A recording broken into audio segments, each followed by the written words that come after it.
Carl Jung said that until you make the unconscious conscious, it will direct our lives and we will call it fate. So why is that important to you and how can it help you to understand that better?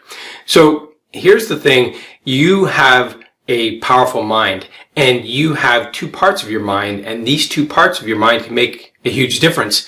In fact, I learned this early on from my mentor, Bob Proctor, that we have a mind, but we don't know how it looks like or what it looks like and how to use it effectively. And because we don't know how to use it effectively, we go about letting it control our lives instead. And that's why Carl Jung said, until you make the unconscious conscious, it will direct your life and you will call it fate. So let's break this down. So let's just say this ball here is a representation of your mind. And let's just cut it in half. So we have two parts of your mind, and let's call one part of your mind the hard drive and the other part the RAM. Just like you have in a computer, you have hard drive and RAM. So the top half will be the hard drive and the bottom half will be the RAM.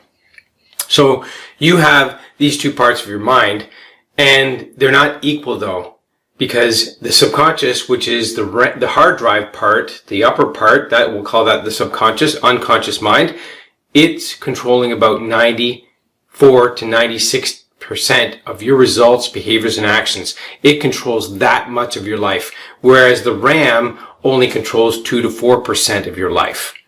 So there's a part of your mind that's doing the controlling, and you actually don't have that much control over it right now. And it's because it's pre-programmed. It's been programmed to keep you alive. It keeps your heart beating. It keeps your blood flowing. It keeps your eyes blinking. It keeps all your organs and digestive system all operating all of the time. And it's doing a multitude of things to keep you alive. Besides that, it actually stores information. It stores all of your memories. Long-term, short-term, doesn't matter. It's storing all this information, and it will keep it there to keep you safe and secure.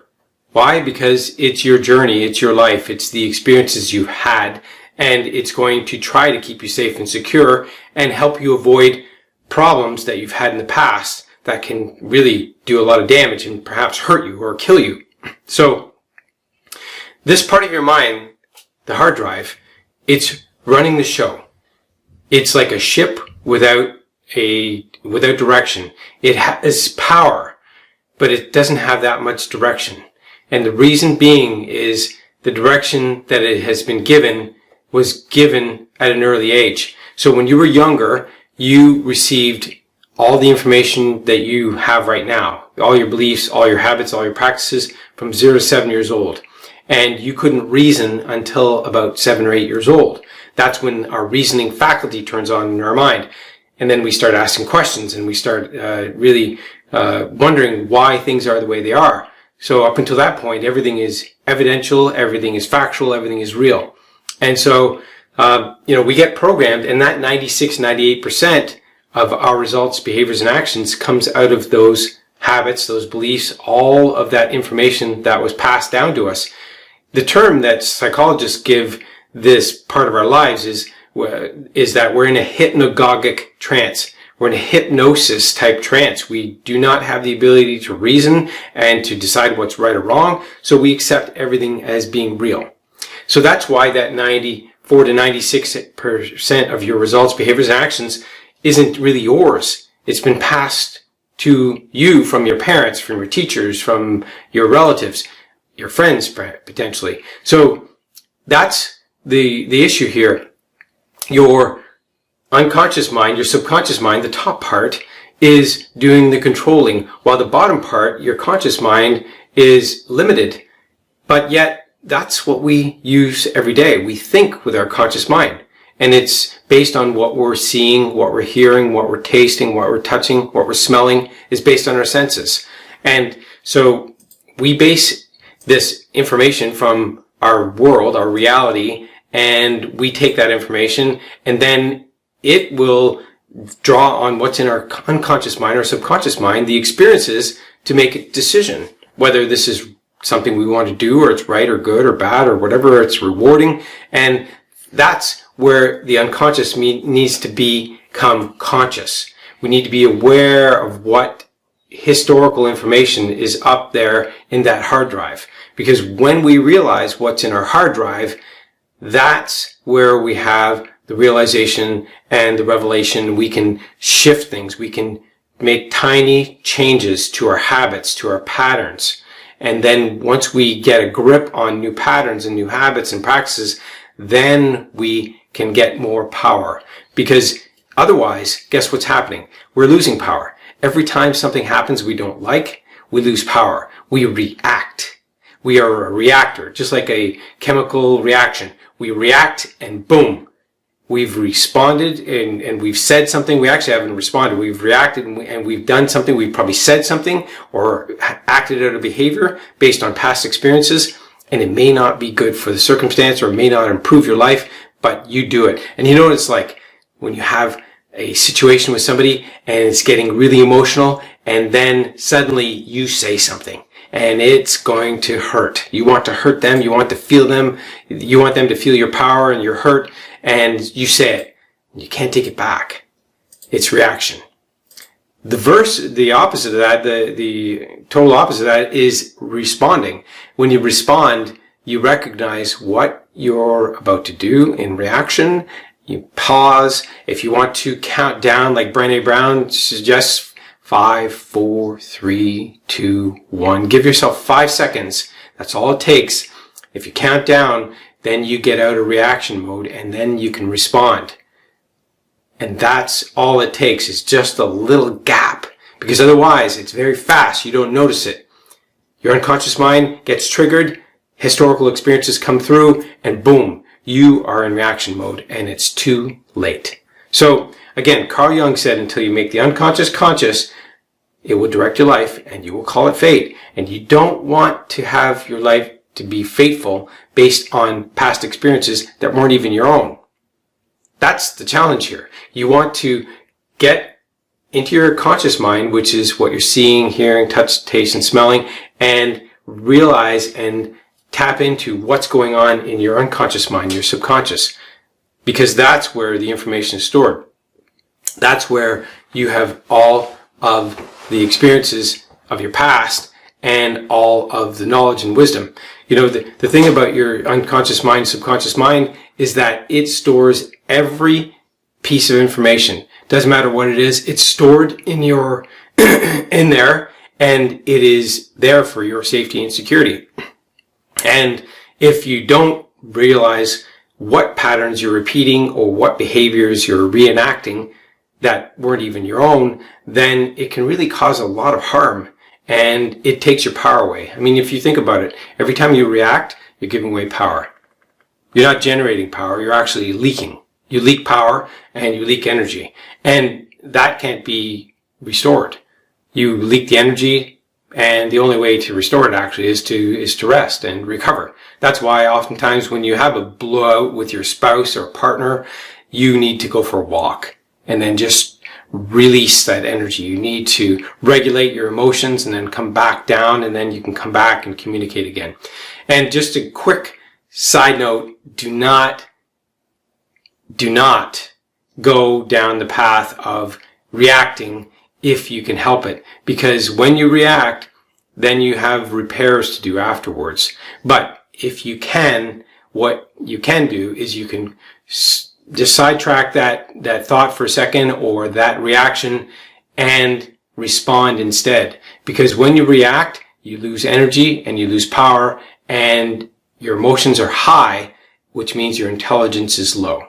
That's right. When your emotions are high, your intelligence is low. I learned that from Blair Singer in his book, Team Code of Honor.